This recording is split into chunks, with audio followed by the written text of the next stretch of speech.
Hi everyone.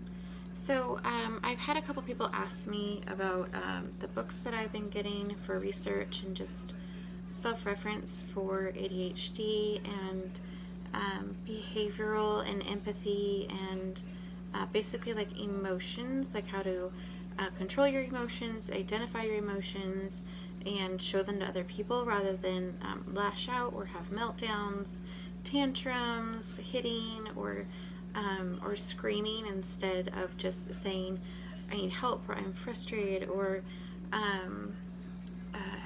the classic don't do something when it comes to siblings, but that's never said. Instead it's just a push. So we have a 6-year-old almost 7 and a 2-year-old almost 3, and the 2-year-old is learning what the 6-year-old is doing. And it all started, I feel, from her speech issues from when she was small. She knew she wasn't understood, and so her first reaction when we didn't understand was to kick and scream or yell and cry, and then after that it turned into a meltdown. So now she's older and she's still kind of trying to grasp those things, and those meltdowns are no longer tolerable. But they weren't tolerable before either, but now we just kind of had to write them out. But now we're trying to, now that she understands, we can really work with her.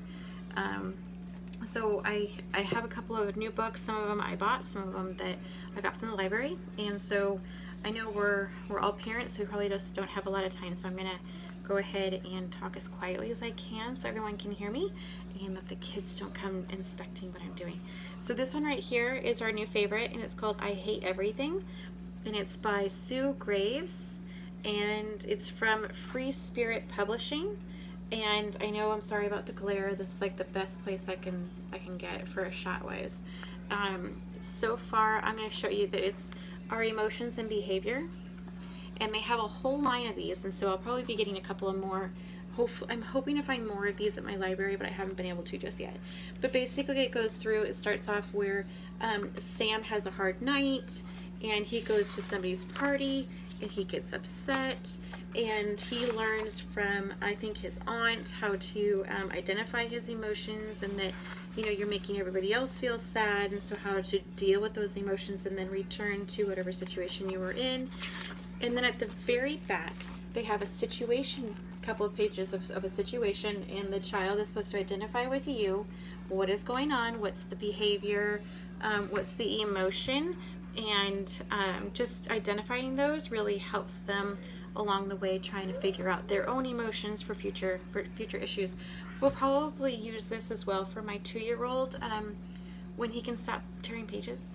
I need to find something that's kind of board booky for him. He just really likes tearing pages, and so this is really just great for my 6, almost 7-year-old.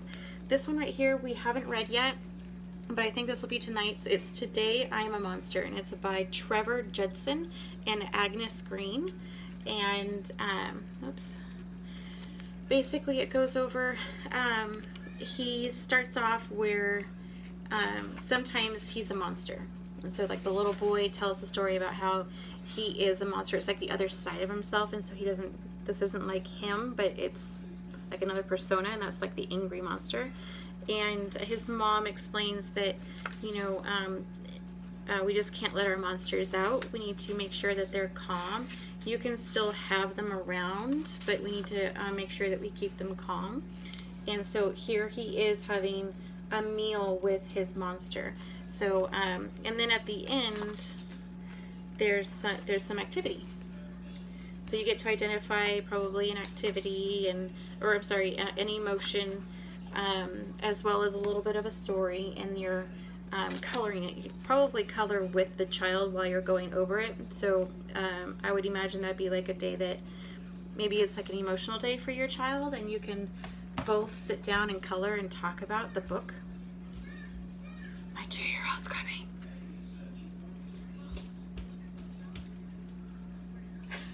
Here he comes.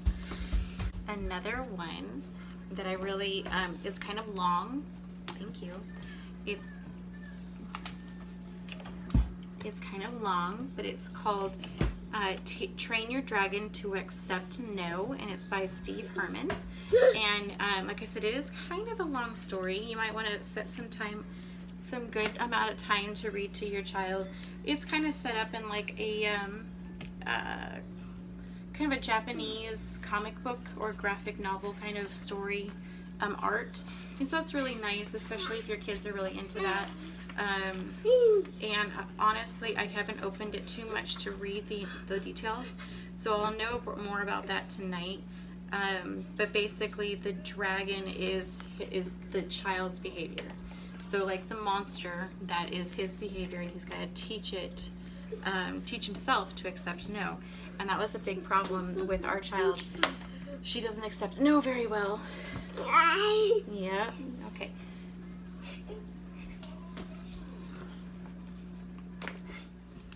Another book that's like a story is I Hate You, and it's by Leo Said. Oh, I'm sorry. It's actually called The Day Leo Said I Hate You, and it's by Robbie Harris. Sorry, mom brain today. So basically, the child has had a fight with its parent, his mom, and he uses the words "I hate you," and it goes on to talk about how he feels about it, how she feels about it, and how they talk about it afterwards. Because I know that with my ADHD, a lot of those really awful words and arguments happen, and even if I try and keep my cool, sometimes I say things that I need to apologize for, but I know that I have to come forward and apologize for them, because if I don't, she's not going to learn how to do that. And you know, arguments happen as long as you both come together and have a discussion about it at the end. Even if you lost your cool, you still have to suck it up and walk over to her or him and say, hey, you know what, I'm sorry I lost my cool. I should have been the level-headed one, and you know, we both lost our tempers, and let's talk about it. So, and that's kind of how we end a meltdown. If a parent has blown up, and we talk about it no matter what, but that's what we say. That's how we start. We like apologize for our loss of our temper, or not controlling our emotions. So those are like storybooks that you can read to your child. Now I have like resource books. There are two here that are really great that I see that your ADHD or anyone that has any sort of emotional control issues. This one here is The Kid's Guide to Staying Awesome, and it's by Lauren Bruckner. And in control. Sorry, awesome and in control. So it's simple stuff to help child regulate their emotions and senses. And it's kind of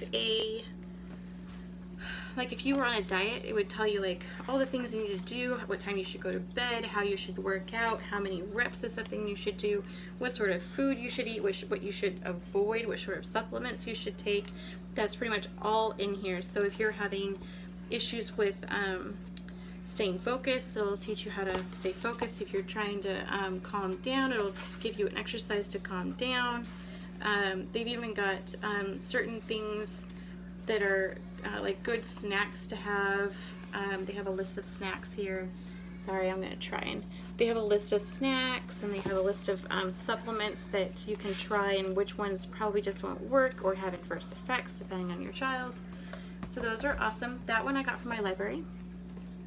And let's see, another one I got from my library is Kids and Parents Power Struggles, Winning for a Lifetime. Mary Shetty Kurchinka, I think it is.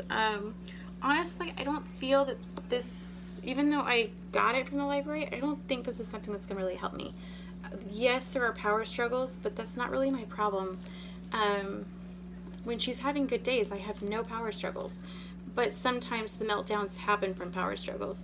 I mostly want the child to be able to recognize their emotions. So I don't think I'm here yet. I think this is maybe when we're in the tweens or something, but I kind of feel like my time is best spent on the other books. But if you're having issues or you have older children, maybe this is better for you. This will just walk you through how to work with your child and lessen the arguments and everything like that. The last book that I bought, and I got it from Amazon, I'll show you the other ones I got from Amazon. Kids with ADHD, The Survival Guide. So this is by John F. Taylor, who has a PhD. It even says it right there. Anyway, this seems like a really great book for both you as a parent and the child to work together, unless the child is old enough to do it themselves and read it themselves. So this tells them what it is ADHD is, what is ADHD, like their symptoms, you know, so they can recognize later on that, hey, I'm doing this and this is why. I'm not able to sit still in my seat because this is why. It's not that they're different, it's that there's just something different in my mind. It's not that I'm bad. It's not that I'm misbehaving. It's just that there's really something going on in my brain that doesn't let me do that. So this is kind of, I'm glad I have this, so I'll be able to talk to her about what she has ADHD is, and go over with her how we can, all of us, work with her to make her life easier as well as ours, and her peers at school as well as her teacher. That way everyone understands what's going on, and everybody understands what to expect from her and how to work with her on certain things in case things ever get bad when she's in class. This again has really great minerals and supplements and foods that she can eat and should eat to help her function better. Things to avoid is talking about getting along with brothers and sisters, yay! And like respecting privacy and time and all those little things that children probably should have already picked up on by now or later on and stuff like that. But with ADHD or autism, it's really hard for them to really grasp those social things. So with this, I'm hoping that we can start working on this a little bit, maybe read like one little chapter maybe once a week, and kind of make like little goals for all of us for that week as a family. It would really take some effort for me because I hate stuff like this. If I hate school, I don't like doing homework, but it's for my kid. So I got that one from Amazon, and let's see. Oh no, I'm sorry. I got that one from Barnes & Noble. I got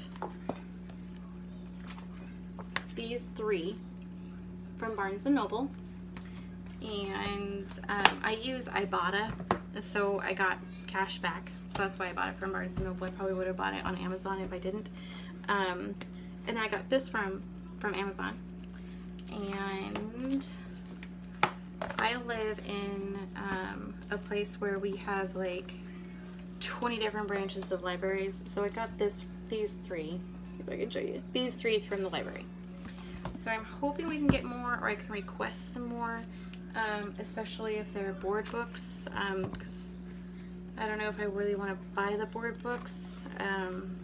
I think it would just depend on what the quality is of the board books.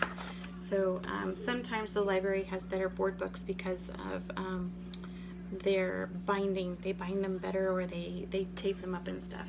So thanks for watching. If you guys have any questions on certain things regarding the books, I'm happy to answer any questions. I am not an expert, but I hope to help my kid and myself and my husband, and especially our two other children that also need to learn more about it as well for their older sister. Bye guys.